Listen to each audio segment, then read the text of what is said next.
지만 이렇게 제가 ABA 코칭 센터라고 올려놨는데 이렇게 하시게 되셔가지고 같이 한다는 아까 시작을 하시기 전에 좀 온라인으로 선생님들 만나고 좀 필요한 피드백도 받고 또 저희가 제가 또 들을 수 있는 부분, 제가 또 공부했던 부분은 나눌 수 있는 부분들을 또 나누기 위해서 이 시간을 좀 가졌는데요.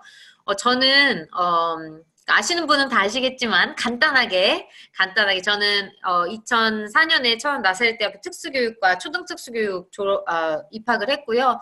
그다음에 졸업한 후에 미국에서 이 학교에서 특수교육으로 중독장애를 공부를 했어요. 그 후에 2011년부터 2015년까지 텍사스 A&M 대학이란 곳에서 특수교육 전공을 했는데 거기에서 이제 자폐성 장애 및 응용 행동 분석 전공으로 공부를 했고 2013년도에 이제 BCBA라는 뭐 국제 행동 뭐 분석가라는 그런 자격증을 취득을 해서 그 박사 입학한 이후부터 쭉 클리닉 그런 세팅에서 아이들 같이 보면서 치료를 해오고 있습니다. 그리고 뭐 경력이랄 거는 별거 없는데요.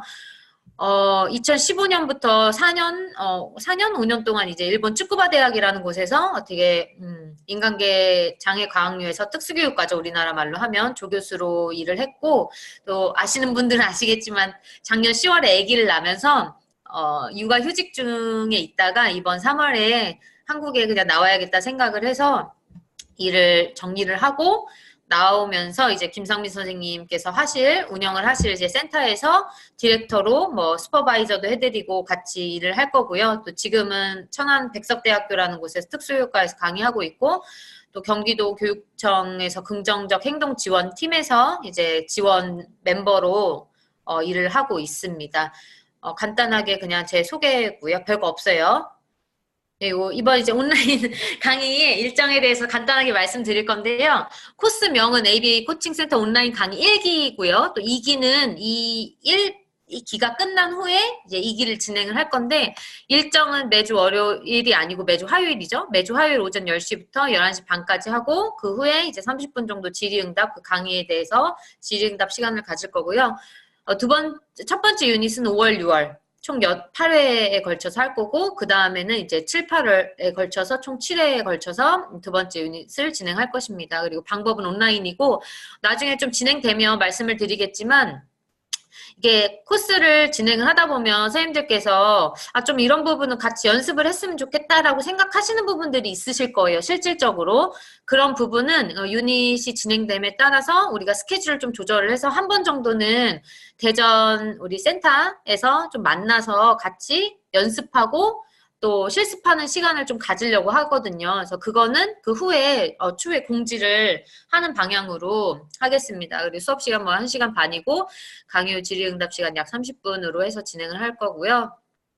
강의 목표는 여기 좀 내릴게요. 강의 목표는 자폐성 장애, 뭐 ASD에 대한 기본적인 이해와 장애의 특징에 대하여 좀 알아본 다음에 오늘 할 내용이고요. 아이의 올바른 행동은 증가시키고 부적절한 행동은 감소시키기 위한 증거 기반 실제 중재 방법들에 대하여 알아볼 거고요. 본 강의는 실제 상황에서 적용되어지는 실체적 예시들을 바탕으로 하되 각각의 중재법들과 이론들에 대하여 소개하고 설명하는 데 초점을 맞췄습니다. 그러니까 이 내용은 어떤 내용이냐면 좀 실질적으로 이런 실례가 있습니다. 그래서 이렇게 중재를 하시면 돼요. 라는 그런 실제적인 예 적용을 한다기보다는 이 강의의 목적은 좀 더 선생님들께서 사실 이렇게 실제적인 예 적용을 하시는 부분들은 다른 곳에서도 많이 들으시고 또 김상미 선생님이랑 스터디 하시는 분들도 그 스터디 그룹 내에서 많이 나누실 거라고 생각이 돼요. 우리 아이의 뭐 그런 고민되는 부분이 이런 부분인데 이런 부분에 대해서는 좀 이렇게 중재를 했으면 좋겠어요 라고 서로 이렇게 나누시는 부분들이 분명히 있으실 거라고 생각이 돼요. 근데 상대적으로 봤을 때 좀 이론적으로 접근을 해서 진행되는 그런 수업이나 뭐 코스들은 학교 석사 과정이나 학사 과정이나 특별히 특수교육이나 자폐성 장애 이런 포커스를 맞춘 강의를 들으시지 않는 이상 이렇게 많이 들어보실 기회가 생각보다 없으실 거라고 생각이 돼요. 물론 유튜브나 이런 데서 이렇게 내용들이 올라왔을 수 있지만 대부분이 또 영어로 진행이 되어 있고 그런 부분들은 그래서 제가 지금 진행할 이 온라인 강의의 목적은 사실 그런 실제적인 적용을 하는 예를 가지고 한다기보다는 좀 더 이론적인 측면에서 그러니까 좀 더 이렇게 학습적인 측면에서 먼저 선생님들께서 이런 게 이렇게 해서 나왔구나. 이런 우리가 지금 하고 있는 이 강화라는 거, 뭐 여러 가지 모델링이라는 것들이 이러한 이론을 통해서 나왔구나. 그래서 이것들을 이렇게 적용할 수 있는 거구나라고 생각하실 수 있도록 좀 더 그런 이론적인 부분에 포커스를 맞춰서 진행을 할 거거든요. 그래서 좀 궁금하신 부분들이 있으시면 강의 내에 말고 강의 끝난 다음에 브레이크 타임 가진 다음에 한 30분 정도 강의 내용에 맞춰서 질문을 좀 해주시면 좋을 것 같아요. 그리고 본 강의의 목표는 강의를 수강하신 후 아이들의 행동을 중지하실 때 어떤 방법으로 접근해야 하는지 그리고 그 방법이 어떤 방법인지에 대하여 스스로 알아보고 시도해 볼 수 있도록 가이드 역할을 한다는 것에 있습니다. 그래서 이제 아웃라인 보시면 아시겠지만 오늘은 자폐성 장애란 무엇인가 아까 김상민 선생님께서 말씀하셨듯이 이미 자녀분들을 교육하시고 계시고 이미 이런 내용들은 아실 거라고 생각이 돼요. 하지만 그래도 좀 처음 들어오시는 분들이나 좀 이렇게 전반적으로 내용에 대해서 한 번 더 짚고 넘어가시고 싶으신 분들을 위해서 좀 장애 자체에 대해서 이것이 무엇이고 DSM에선 어떻게 진단을 내리고 평가 선별 방법은 어떻게 하는 것인지 그에 따라서 중재법은 무엇이 있는지에 대해서 간단하게 오늘은 좀 짚고 넘어가는 시간을 가질 거고요. 다음 주에는 이제 행동과 환경이라고 해서 이 부분도 선생님들께 이제 나중에 PPT를 보시면 아시겠지만 우리 행동이 어떻게 행동에 대해서 어떻게 연구가 되어졌고 이 행동 이론에 근거하여 우리가 지금 배우고 있는 것들, 하고 있는 것들, 아이들에게 적용하고 있는 것들이 어떠한 이론을 근거하여서 나온 것인지에 대해서 다음 주에는 좀 설명드리는 시간을 가질 거고, 그 다음에는 행동 관찰 및 측정이라고 제가 이제 써놨는데, 이 부분은 어떻게 그럼 행동을 관찰할 것인지, 어떤 방법이 있는지, 그리고 또 데이터를 어떻게 모을 것인지, 그리고 데이터를 모았으면 그것을 어떻게 우리가 뭐 엑셀이나 이러한 프로그램을 사용하여서 그래프화 할 것인지에 대해서 설명을 드릴 거고요. 그 다음에 이제 강화. 선생님들께서 이제 많이 들어보셨을 거예요. 많이 해보시고 계시고, 뭐 강화제라는 거, 또 근데 그 안에는 강화제라는 것이 있고 정적 강화라는 것이 있고 또 부적 강화라는 것이 있고 또 여러 가지 다른 개념들이 있거든요. 또 이런 부분들에 대해서 좀 이론적으로 우리가 접근하는 시간을 가질 거고 그 다음에는 이제 선호도 평가. 사실 학교 선생님들이 이제 학교 아이들이 학령기에 있어서 초등학교나 뭐 중학교나 고등학교나 유치원에 보내시는 선생님들이 계실 거예요. 그리고 또 그렇지 않으신 분들도 계실 거고. 근데 사실 학교를 보내실 때 유치원이나 이런 내가 아닌 다른 선생님이나 다른 치료사 선생님들 만날 때 가장 먼저 말씀을 하셔야 되는 부분이 사실은 우리 아이는 이런 것들을 좋아해요. 그러니까 학습하실 때 어떠한 뭔가를 하실 때 이런 것들을 좀 사용해 주세요라고 아마 이렇게 말씀을 많이 하셨을 거예요. 근데 이제 학교 선생님들이나 이런 분들이 아실 거라고 생각을 하세요. 그럼 이거 아이들이 뭘 좋아하는 거에 대해서 어떻게 평가를 하지?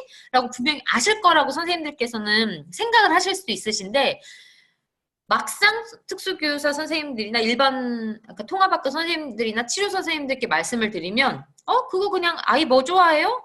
라고 물어보시는 거에서 끝나시는 경우들이 많이 있으세요. 그럴 때 선생님들께서 그러면 우리 아이가 진짜 정말 아이패드만 좋아하기 때문에 아이패드만 필요한 것일까? 그럼 어떻게 해야 되지? 이건 학교에서 어떻게 사용되지?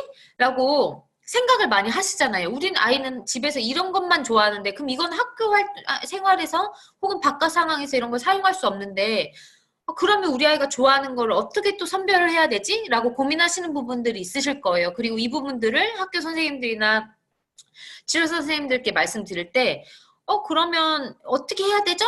라고 물어보셔도 아마 선생님들께서 그냥 어머니께서 생각하실 때 아이들이 좋아하는 거 말씀해 주세요 라는 대답을 아마 많이 가장 들으실 거예요.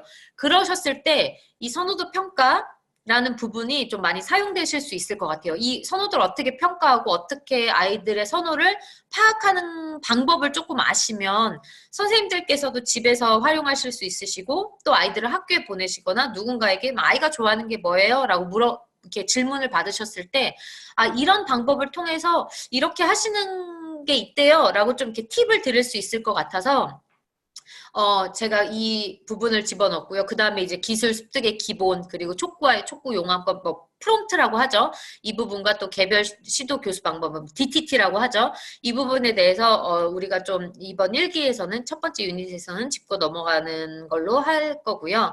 이 부분들을 보시면, 개별 시도 교수 방법은 사실 데이터 모으는 거나 개별 시도 교수 방법 같은 경우는 직접 해보시지 않으면 이렇게 설명으로만 들으시면 좀 어려운 부분이 분명히 있으실 거라고 생각이 돼요.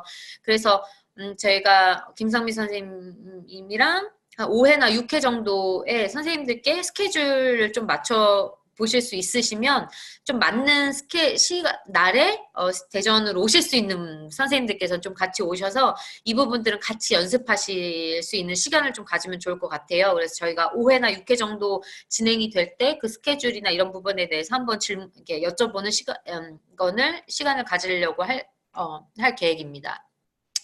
그래서 이제 시작을 할 건데요.